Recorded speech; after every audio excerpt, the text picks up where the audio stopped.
ఇటీవల జరిగిన రోడ్డు ప్రమాదంలో గాయపడి హైదరాబాద్ ఆసుపత్రిలో చికిత్స పొందుతున్న రాష్ట్ర ప్రభుత్వ విప్, ధర్మపురి ఎమ్మెల్యే అడ్లూరి లక్ష్మణ్ కుమార్ త్వరగా కోలుకొని ప్రజాసేవలో నిమగ్నం కావాలని జగిత్యాల జిల్లా సర్పంచుల సంఘం మాజీ అధ్యక్షులు, జగిత్యాల ప్రెస్ క్లబ్ అధ్యక్షులు ఎన్ఎం కిషన్ రెడ్డి లలితామాత అమ్మవారిని వేడుకున్నారు.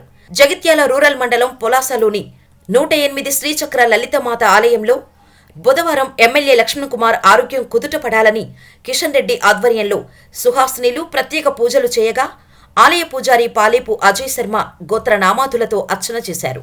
ఈ సందర్భంగా ఎన్ఎం కిషన్ రెడ్డి మాట్లాడుతూ, ఎమ్మెల్యే లక్ష్మణ్ కుమార్ ఆరోగ్యంతో ఆసుపత్రి నుండి డిశ్చార్జ్ అయ్యి ప్రజాసేవలో నిమగ్నమయ్యి నిండు నూరేళ్లు ఆయురారోగ్యాలతో ఉండాలని ధర్మపురి నియోజకవర్గ ప్రజల పక్షాన అమ్మవారిని వేడుకున్నానని పేర్కొన్నారు. ఈ కార్యక్రమంలో శ్రీ లలితామాత ఆలయ ఫౌండరీ చైర్మన్ చల్లం స్వరూప, పెద్ది అశ్విని, ఉటూరి కళ్యాణి, సత్తయ్య, మహేందర్, శ్రీనాథ్, రాజేశం, మహేష్, అమర్, మహిళలు పాల్గొన్నారు.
ఇటీవల రోడ్డు ప్రమాదంలో గాయపడి హైదరాబాద్ ఆసుపత్రిలో చికిత్స పొందుతున్న రాష్ట్ర ప్రభుత్వ విప్, ధర్మపురి శాసనసభ్యులు అడ్లూరి లక్ష్మణ్ కుమార్ గారు త్వరగా కోలుకొని ధర్మపురి నియోజకవర్గ ప్రజలకు సేవ చేయాలని ఈ సందర్భంగా జగిత్యాల మండలం పొలాసలోని లలితామాత అమ్మవారి ఆలయంలో వారి పేరున ప్రత్యేక పూజలు చేయడం జరిగింది.